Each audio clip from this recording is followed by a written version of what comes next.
سامعین حضرات، مختصر حمد و صلات کے بعد میرے عزیز ساتھیوں، قابل احترام بزرگوں اور بھائیوں، میں نے آپ کے سامنے اللہ پاک کی مقدس کلام سے تلاوت کی ہے۔ دعا ہے اللہ سے اللہ مجھے اکثر بیان کرنے کی اور آپ حضرات کو سمجھنے کی اور ہم سب کو عمل کرنے کی توفیق عطا فرمائے۔ یہ ذوالقعدہ کا مہینہ شروع ہے، یہ حرمت والے مہینے ہیں۔ ان کا احترام زمانہ جاہلیت میں بھی کیا جاتا ہے۔ زمانہ جاہلیت میں لڑائی، جنگ، فساد، قتال عام ہوتا، چوری، ڈکیتی، رہزنی۔ جب کہ محرم حرمت والے مہینے آتے، ذوالقعدہ، ذوالحجہ، محرم اور رجب، یہ 3 مہینے ایک ہی ساتھ ہیں اور ایک مہینہ رمضان شعبان سے پہلے ہے۔ ان کو حرمت والے مہینے کہا جاتا ہے۔ ان کا احترام کفار مکہ، مشرکین مکہ زمانہ جاہلیت میں بھی کیا جاتا تھا، آج بھی ہے۔ تو یہ 3 مہینے حج کے مہینے ہیں۔ ان مہینوں میں حج کا سبب ہوتا ہے اور حج کیا جاتا ہے، بیت اللہ کا طواف، زیارت۔ حج کے ارکان، یہ سارے ارکان ادا کیے جاتے ہیں۔ تو آج انشاءاللہ العزیز اس موضوع پر گفتگو ہوگی۔ نبی اکرم صلی اللہ علیہ وسلم فرماتے ہیں، بنی الاسلام علی 5، اسلام کی بنیاد 5 چیزوں پر ہے، یعنی اسلام کے ارکان 5 ہیں۔ ان میں سے سب سے پہلا رکن شہادت ان لا الہ الا اللہ وان محمد عبدہ ورسولہ، گواہی دینا اللہ کے علاوہ کوئی معبود نہیں، کوئی مشکل کشا نہیں، کوئی حاجت روا نہیں، محمد اللہ کے رسول اور اس کے بندے ہیں۔ محمد رسول اللہ صلی اللہ علیہ وسلم اللہ کے رسول وعبدہ، اور اس اللہ کے بندے ہیں، یعنی اللہ کی بندگی کرنے والے ہیں۔ دوسرا رکن وإقام الصلاۃ، نماز قائم کرنا، یہ اسلام کا دوسرا رکن ہے۔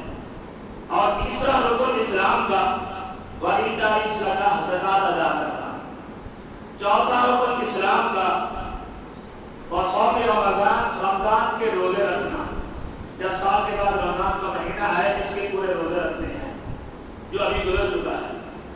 اور پانچواں رکن اسلام کا وحج البیت من استطاع الیہ سبیلا، بیت اللہ کا حج کرنا جس کی پاس طاقت ہے۔ یعنی زندگی میں ایک مرتبہ حج فرض ہے جس کے پاس طاقت ہے، پیسہ ہے، فروانی ہے، زیادہ سفر ہے اور صحت بھی ہے۔ رسول اکرم صلی اللہ علیہ وسلم بتاتے ہیں اس انسان پر اللہ نے حج کو فرض کر دیا ہے۔ تو یہ حج کے مہینے ہیں۔ نبی اکرم صلی اللہ علیہ وسلم بتاتے ہیں کہ جو شخص حج کی طاقت رکھتا ہے، پیسہ ہے، فروانی ہے اور سفر کی بھی طاقت ہے، صحت بھی ہے، زیادہ سفر بھی ہے، حج نہیں کرتا، تو رسول اکرم صلی اللہ علیہ وسلم نے فرمایا نصرانی کی موت مرے گا یا یہودی کی موت مرے گا۔ یہودی کون ہے؟ کافر ہے۔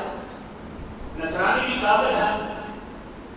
فرمایا جو حج کی طاقت رکھنے کے باوجود اللہ کے گھر کی زیارت کرنے کے لیے، حج کرنے کے لیے اور طواف کرنے کے لیے سفر نہیں کرتا، اپنا پیسہ خرچ نہیں کرتا، یا یہودی یا نصرانی کی موت مرے گا، تو اللہ ہمیں اس سے محفوظ فرمائے۔ میرے محترم بھائیو، جو حج کی طاقت رکھتا ہے حج اس کو ضرور کرنا چاہیے۔ اسلام کے 5 ارکان ہیں، ان میں سے ایک رکن کا انکار کرنا، چھوڑ دینا، سمجھو کہ وہ اسلام سے خارج ہے، ایمان سے خالی ہے۔ حضرت عمر بن خطاب رضی اللہ تعالیٰ عنہ فرماتے ہیں کہ اللہ کے رسول صلی اللہ علیہ وسلم نے فرمایا کہ جو حج کی طاقت رکھتا ہے، طاقت رکھنے کے بعد بھی حج کے لیے تیار نہیں ہوتا، سفر نہیں کرتا، فرمایا میں اس کے لیے فدیہ جاری کر دوں، جزیہ جاری کر دوں۔ جزیہ ہوتا ہے اس کے لیے جو غیر مسلم ہوتے ہیں ان سے اسلامی ممالک جزیہ لیتے ہیں، بے رہنے کی اجازت دیتے ہیں، یعنی غیر مسلم کو اسلامی ممالک میں رہنے کی اجازت نہیں ہے۔ اگر وہ رہے گا تو جزیہ دے کر رہے گا، ٹیکس دے کر رہے گا۔ تو رسول اکرم صلی اللہ علیہ وسلم بتاتے ہیں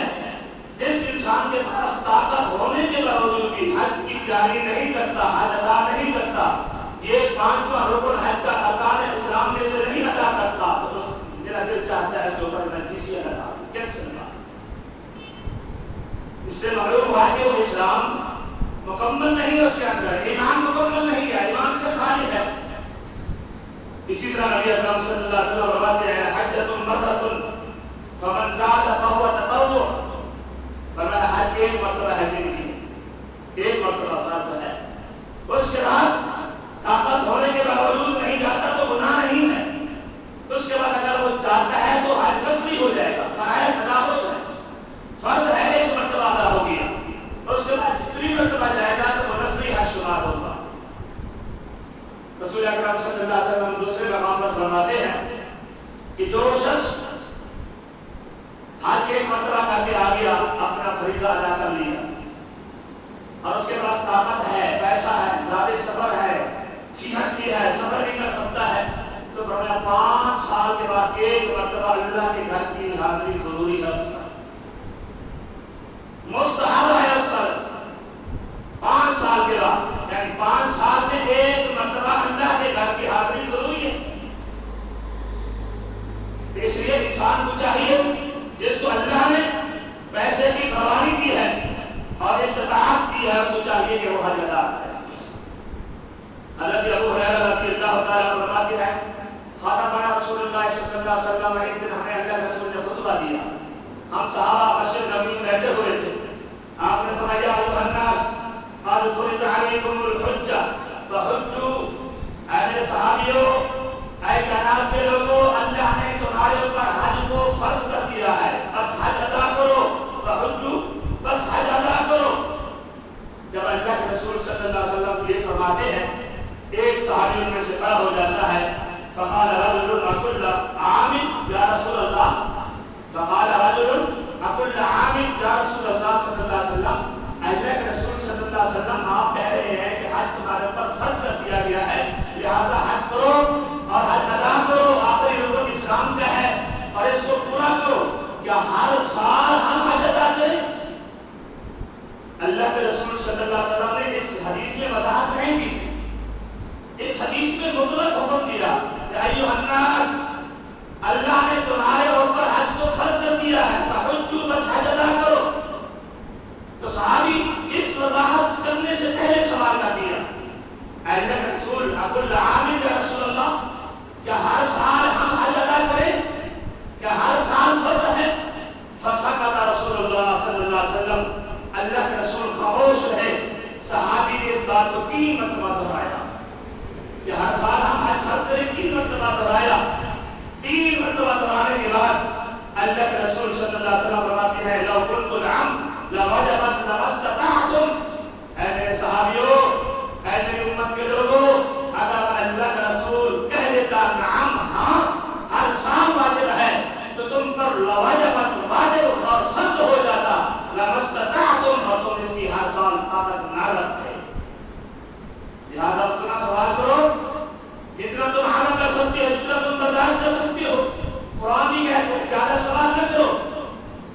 بنی اسرائیل نے زیادہ سوال کیے، اللہ نے مشکل ڈال دی، گائے کیسی ہونی چاہیے، کون سے رنگ کی، کون سی نسل کی، جوان ہو، بوڑھی ہو، بچی ہو، مختلف سوال کیے۔ بنی اسرائیل کا یہ واقعہ پہلے سے بارے میں موجود ہے، جو جانتے ہیں، مختلف سوال کیے، اللہ نے مزید مشکل میں ڈال دیا، حتیٰ کہ ان کو گائے علاج کرنا مشکل ہو گئی اور ان کی قیمت ادا کرنا بھی مشکل ہو گئی، سونے کے ساتھ توڑنا پڑا، وزن کرنا پڑا۔ یعنی سوال زیادہ کرنے سے انسان مشکل میں پڑ جاتا ہے، اس لیے اللہ کے رسول صلی اللہ علیہ وسلم فرماتے ہیں کہ اذا امرتکم بشیء فأتوا منہ ما استطعتم، جب میں تمہیں کسی چیز کا حکم دے دوں، کسی نیکی کرنے کا تمہیں حکم دے دوں، بس فأتوہ، اس کو کر لیا کرو، اس کو اپنا لیا کرو، اس پر عمل کر لیا کرو، ما استطعتم، جتنی تمہارے اندر طاقت ہے،